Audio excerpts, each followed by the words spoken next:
Are you considering divorce? Are you dealing with it now? Are you on the other side and not sure what comes next? You've come to the right place. Welcome to the Divorce Do's and Don'ts Show with your host, Lisa C. Decker. Welcome everyone to the Divorce Do's and Don'ts Show. It's so nice to have you back with us today. My name is Marcella Kreip. I am Client Care Manager and Executive Assistant to Lisa Decker at Divorce Money Matters and Divorce Town USA. Please allow me to introduce our wonderful host. Lisa C. Decker is a certified divorce financial analyst. She is also a real estate collaboration specialist in divorce. And Lisa is the CEO and founder of both Divorce Money Matters and the organization that brings you this show, Divorce Town USA. So welcome, Lisa. Please let us know, what can we expect today?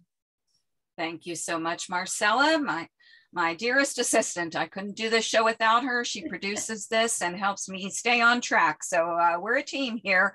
Lucy and Ethel, we like to have fun. We're going to entertain you as we educate you, because there are so many different layers to getting divorced. This month, we've been talking in May, because it is Mental Health Month, about mental health issues. Today, we are going to address one of the most difficult things to deal with during divorce, and that is substance abuse. I don't know many families in this country that have not had some person in their family touched by substance abuse. And so this can lead to divorce and destroy relationships. So today we have special guest, Kimberly Hosey, and Kimberly earned her master's degree in clinical mental health counseling here in Atlanta. And she has worked in the field of health and addiction mental health for over 25 years. She is a licensed professional counselor in the state of Georgia, and also a master addiction counselor, a certified advanced alcohol and drug counselor, a certified clinical supervisor, a certified addiction specialist, and a certified anger management specialist, and a medication-assisted treatment clinician. She's currently employed as the executive director of High Focus Centers in Sandy Springs, Georgia, and we are really honored to have you here on our show today. Boy, that is a lot of certifications. This is a lady that knows her stuff. So if you are dealing with addiction in or out of relationship, as far as your marriage, even someone in your family, I'm sure a lot of this stuff can apply to many people in some way. So Kimberly, tell us, what are some of the signs of substance abuse damage in a relationship? I know you're going to do a presentation for us, but just give us a little flavor of what you're going to talk about here today. Well, thank you so much for that nice welcome. I appreciate it. Those certifications are something that happens when you're in the field this long. So I appreciate you having me, and it's nice to be here. Well, some of the signs of substance abuse in a relationship, and there are many, but some of the signs to look for would be extreme mood swings from the person who's using the substances, possible aggression, emotional stress, and one of the big ones is spending an excessive amount of money on drugs. And just a side note, those that are struggling with addiction spend about 50% or more of their income on drugs if they are addicted. Also, using substances excessively can be associated with domestic violence. So there's always that piece to look for. Some other things, if the only way that you are able to communicate with each other as a couple is when one or both of you are using substances, if using drugs is one of the primary activities that you do together, being not very honest about your drug use, dishonesty about drug use, and finally, when using drugs and alcohol becomes more important than providing for the family or spending time with the family. Yes, I understand that. That's quite the list, and having experienced some of this in my own personal life with people that are close to me that I love and care about, I've seen all of that. So you speak truth here, and it's very difficult for those on the other side to live with this and know how to deal with it. So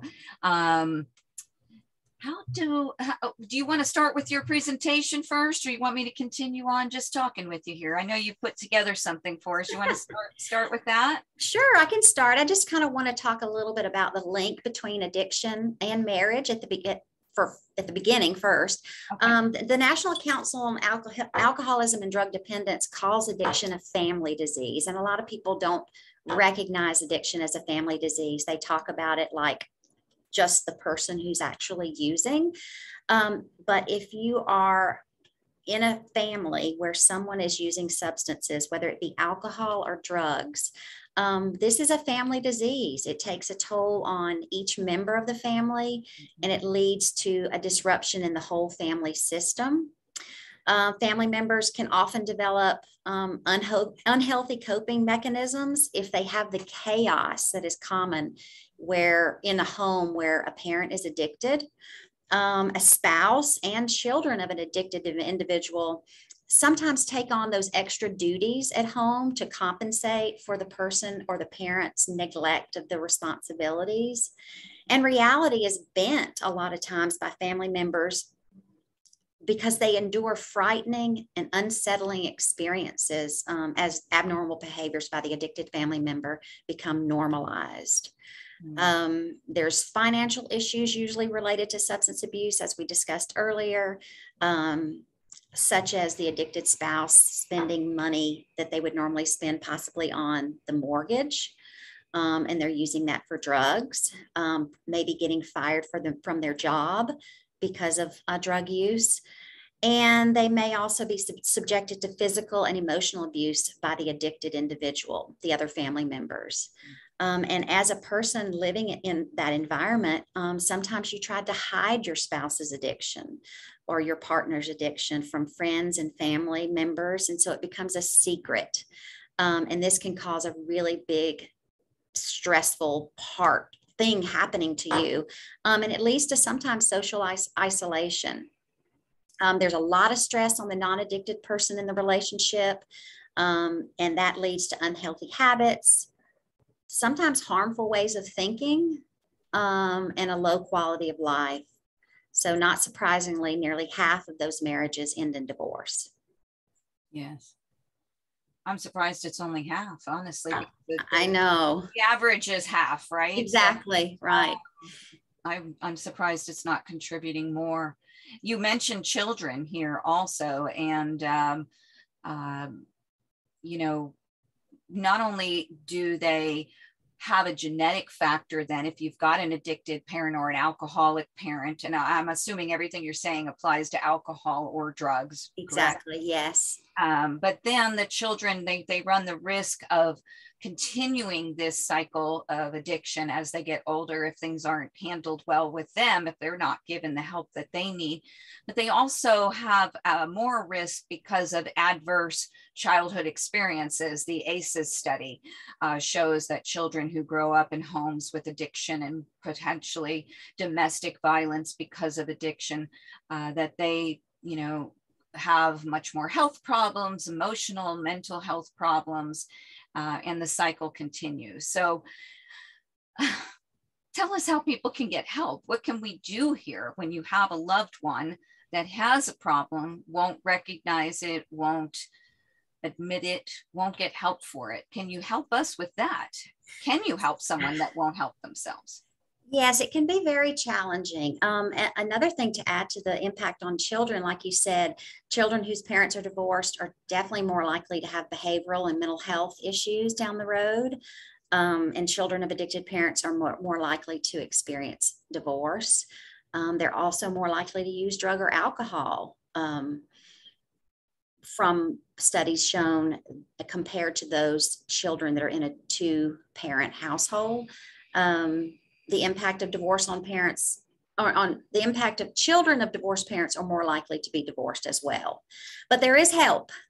So despite the strong link between substance abuse and divorce, some people, many people, are able to successfully recover from a substance use disorder, which is really the proper term here. It's called substance use disorder in the DSM-5. And that is any substances, like you said, alcohol or drugs. but you can save your marriage. Sometimes people do really work hard to do that. Treatment does work. It can help improve your marriage, restore the family system, but it takes a lot of work. And if your loved one's addiction is affecting a marriage, it's definitely important to reach out and get support. And there are many, many facilities and 800 numbers that can do that for you. Yes. And, you know, I do want to say a lot of the studies do say that, you know, children of divorce are more likely to have mental health problems and such, but there's a paradigm shift happening in the world of divorce, and a lot of people are going for less contentious divorces that are not as money-sucking and sanity-sucking divorces that affect and blow up their whole family, the fabric of their family. And those children are handled differently. The divorce is handled differently, and they're not showing the same effects as children who are dragged through the courts like pawns, being used as pawns in the divorce. So I don't want everyone to have fear here that, you know, if you're dealing with an addiction in your family, yourself or your spouse, that you're going to definitely permanently harm your children. By getting help, you will not only help yourself, you will help your children, you will help your family. And it doesn't necessarily have to scar your children for life, because they can see that we can make mistakes, you can gain resiliency and strength, and you can come out of things. But if you don't get the help, or you don't face the fact that you've got a problem, that's when the damage can occur. That's what I've seen and experienced.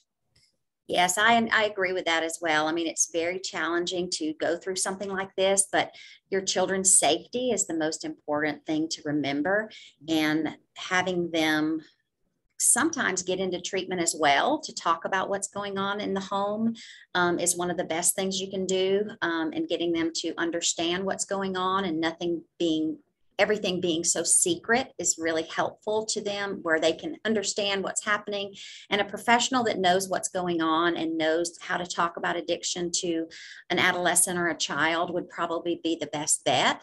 And there are all kinds of people out there that specialize in that. So the first thing to do, I think, is get your child and make sure their safety is utmost important, of where they're going to be and how you're going to handle this, what you do and say in front of them, and get some support in doing that to help you be able to navigate, you know, the best way to not cause as much harm. Because like you said, there are ways now and different ways of going about doing it. And it doesn't have to be the contentious divorce anymore, but most times people do best when they're in some sort of therapy to deal with this. Mm-hmm. I agree. Yeah.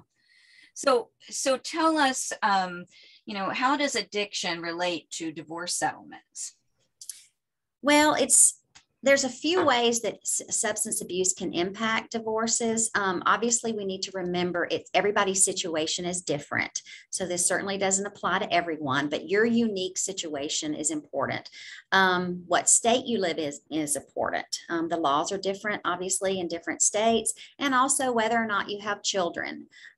Custody is an important factor in the divorce process sometimes, if it's a contentious divorce. Sometimes, most of the time, a spouse that does not have the addiction problem will have less issues in the court system compared to the person who has addiction issues.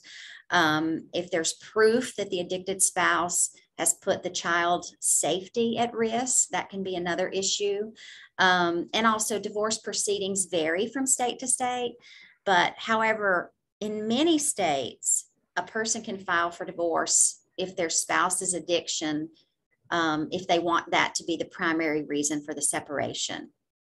So it can vary, and you have to really figure out the laws and get someone who knows the laws in your state, especially if you have children. Yes, everything is applicable to your local area. Yes. And it also can affect, in some areas, you know, the settlement itself, and how much you might get paid, how much you might have to pay your spouse. So there's a lot that goes into all of this. And again, that's why we always recommend a team approach. Yeah. The legal, financial, and emotional support are your three-legged stool. That's going to be where you want to start. and then add team members as you might need them. But get the emotional support up front for yourself if you are the spouse of someone dealing with addiction or the parent of a child with addiction, because a lot of this starts in teen years. Mm-hmm. And you know, really, really reach out because it's a tough thing to go through on your own. And I understand it very well because I have lived with this for a very long time with various people that are close to me. And it's hard. It's hard dealing with it. And then when you're dealing with divorce is enough, and then you add this layer of addiction on, I mean, it just, it can really take you to your knees. So make sure that you are surrounding yourself with people who are giving you the best advice for your situation, who are not just family and friends, because they may be well-meaning, but they may not know really the best advice to give you. Get professional, objective advice and start there. So if someone is dealing with addiction themselves, or they have a spouse that's dealing with addiction, and they don't recognize it. I've been through this where the person says, I don't have a problem. You know, we once put a family member into a rehab after an intervention. And when I walked in the door to meet the director of the facility, the very first time I walked in, she looked at me and she said, this was a long time ago and I'll never forget it. She said, do you know when an addict's lying? And I said, no. And she said, whenever their lips are moving.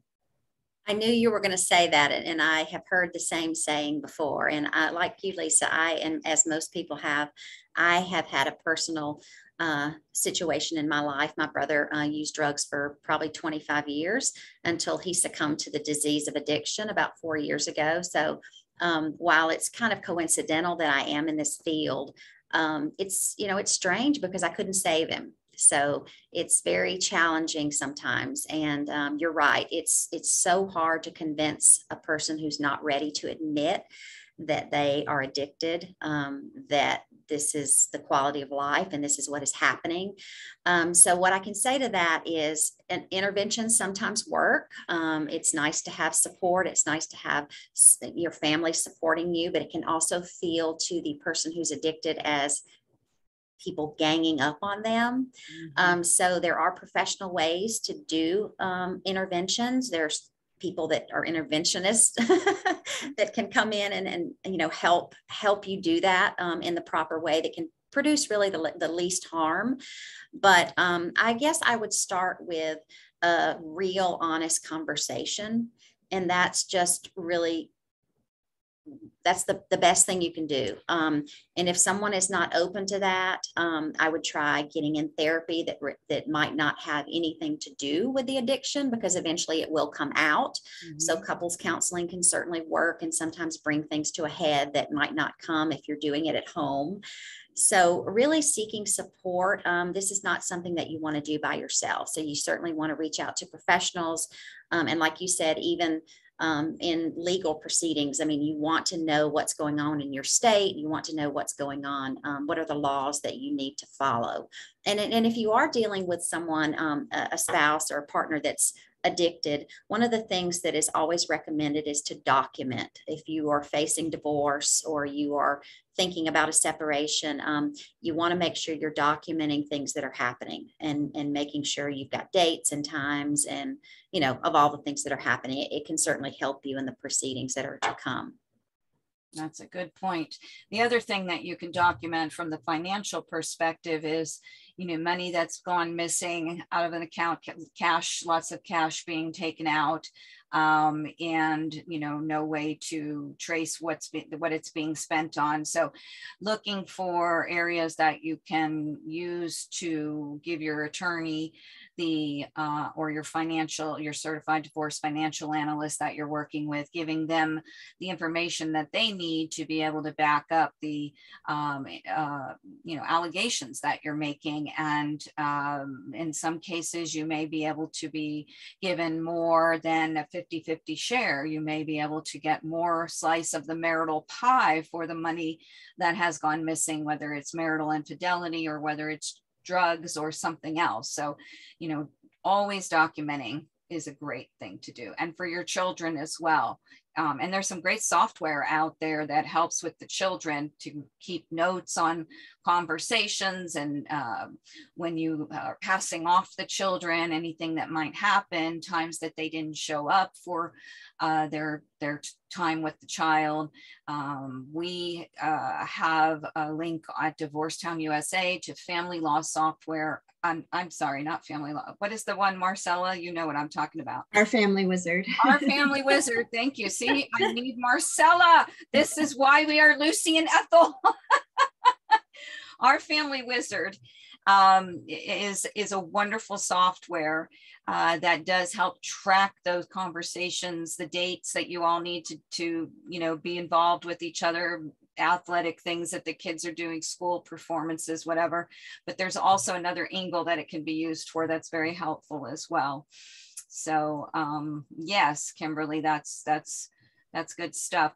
Now, you mentioned your brother. I also lost a sibling. I lost my sister to addiction 2 years ago. Wow, sorry to hear that. Yes. Yeah, actually, it was last year. It's been a whirlwind, but it was last year. And yeah, she had a lifelong addiction problem, which she never admitted, never. And she was the one that I, had, and we used a professional interventionist, but she just always said, I don't have a problem. I'm not addicted to anything. And, she eventually died of an overdose. So it's just, as a person who's, again, had multiple family members that I've dealt with basically my entire life, even before I was born. My mother's father was an alcoholic, and he did a lot of child abuse, and eventually my grandmother was killed in a domestic violence situation because of the alcohol. So, this is something that is something I've just lived with for my entire life, right? Mm-hmm. So this topic is very near and dear to my heart. But what do you recommend? I'm sorry, Lisa, I was going to say something you said.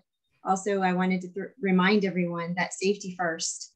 So if you do feel legitimately that you or your child's life is in danger, safety first, 911, protective services, that comes first. And then get with the professionals that can help work through whatever the addiction issues might be with your spouse or partner. Mm-hmm. Absolutely. Thank you for that reminder, Marcella, because, this person in their right mind, off their drugs or alcohol, may have really been a good, kind, loving, caring spouse or parent, but substances change people, and without help, they don't always have control of what they're doing. And that's not an excuse for them to do those things. It's just that they need help. And my biggest thing, and I keep going back to this, is, we're talking about divorce and addiction here, but when you cannot get a spouse, a parent, a child to recognize that they have a problem, then it may be time to step away so that you're not enabling. And that's the hardest thing in the world. And I'm actually dealing with that with another family member right now. And it's gut-wrenching. It really is. But at some point, you can't keep feeding the fuel, right? And you have You're right. It's you have to step away sometimes, especially if you are not even thinking about yourself, if you're thinking about your children. And just like Marcella said, safety first. But even if you don't have children, you have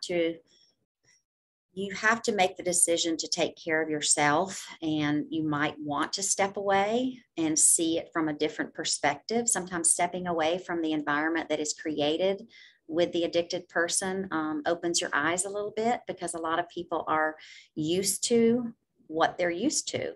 And so by stepping away, you can sometimes see it from a different perspective. And especially if you seek out therapy as well, or some sort of counseling situation, and like you said, maybe not your family. A lot of times we have biased family members.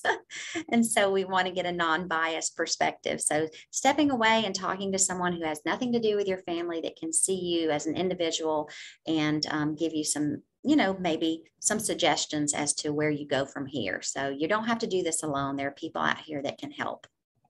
Absolutely. And it may not even be you stepping away. It also may be putting up boundaries that they can't come around. Yes. And that's also very difficult. But I heard someone say something a few years ago, and it struck me to my core, and that is that we get what we tolerate. And so if we continue to tolerate the situation at hand, the stuff that's going on that we try to normalize, that we try to deal with as best we can, if we continue to do that, we are tolerating it. And, you get to a point where you have to say, these are my boundaries and I'm no longer willing to tolerate that. And right. If the person that is causing the issues with their addiction is willing to get help, let them do it. Be their support person when they come out of it. Be there for them. They're going to need all that love.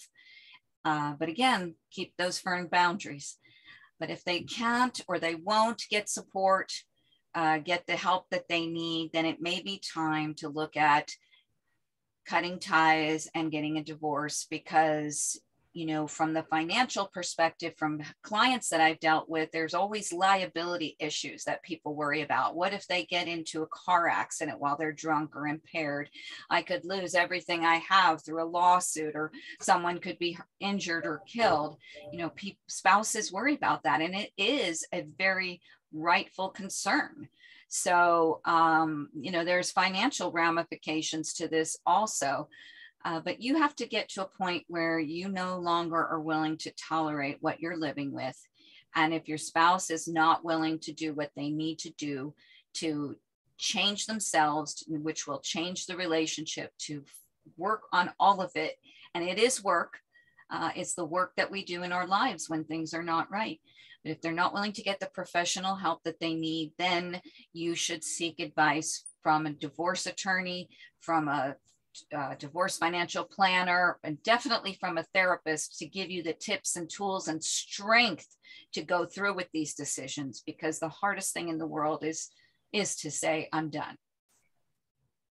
I wanted to speak to that too, Lisa, that as Kimberly so succinctly put earlier, that yes, the spouse with substance abuse issues is going to need treatment and therapy, but so are the rest of the family members. Mm-hmm. So don't think that just because this is the person with the problem, that the rest of us are healthy, because as Kimberly already mentioned, it's a family disease. And so everybody needs to have the support and the help that they need to know what is okay and what really isn't, in case those lines have become blurred.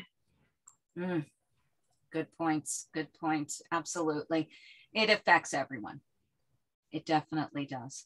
And it affects the community, because people aren't being themselves and authentic when they're out in the community, and you don't know why someone's become a recluse. Maybe they don't go out into the community. Maybe they don't see their friends anymore. I mean, it affects us all. It's a huge problem. And, I just saw in the news last night, Kimberly, and then we'll wrap up because I see we're close to our time here. I could talk with you about this all day, but they were saying that the pandemic actually has caused a lack of workers because more people have become addicted during the pandemic.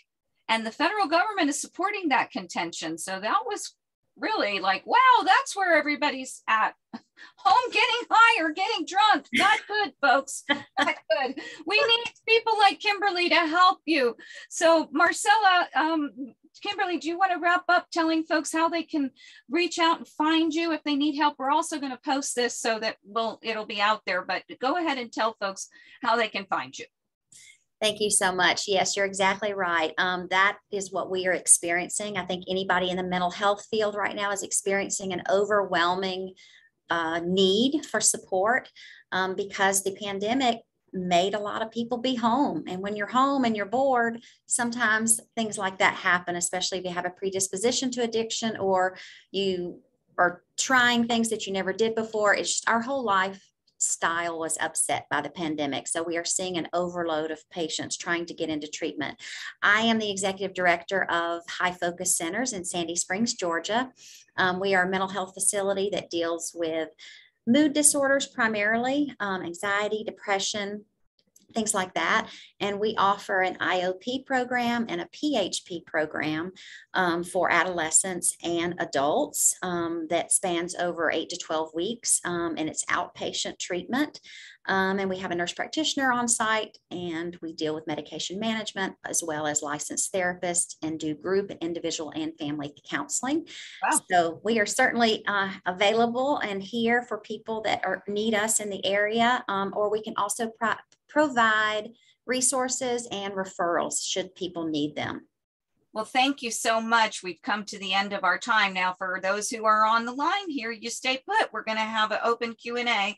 Marcella, can you give us a quick wrap up? I know we've gone a little bit over on time. Yes, I can. That's okay. Don't worry. This was important stuff. So it's absolutely all right.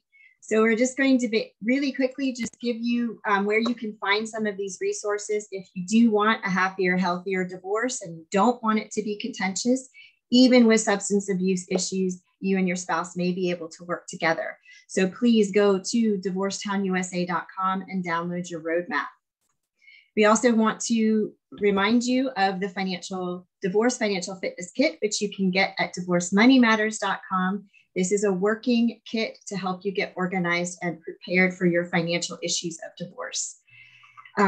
Also, very important, a meetup group, support group. This is for people in any stage of divorce, with or without, obviously, substance abuse problems, but people that just need someone to talk to meet with peers, and to get some fellow feeling. This is the group for you, the Divorce Help and Hope Support Group, which you can also find through Divorcetown USA. Lastly, next week we have a world-renowned author, therapist, probably the most famous person in his field for conflict. Special guest Bill Eddy will be talking to us about divorcing a spouse with a personality disorder. So again, continuing our theme of Mental Health Awareness Month. We want to thank all of you for joining us today. It has been an absolute pleasure to have you, Kimberly. Thank you so much. And we'll see all of you again next week. Thank you for having me. Thank you, Kimberly. Thank you.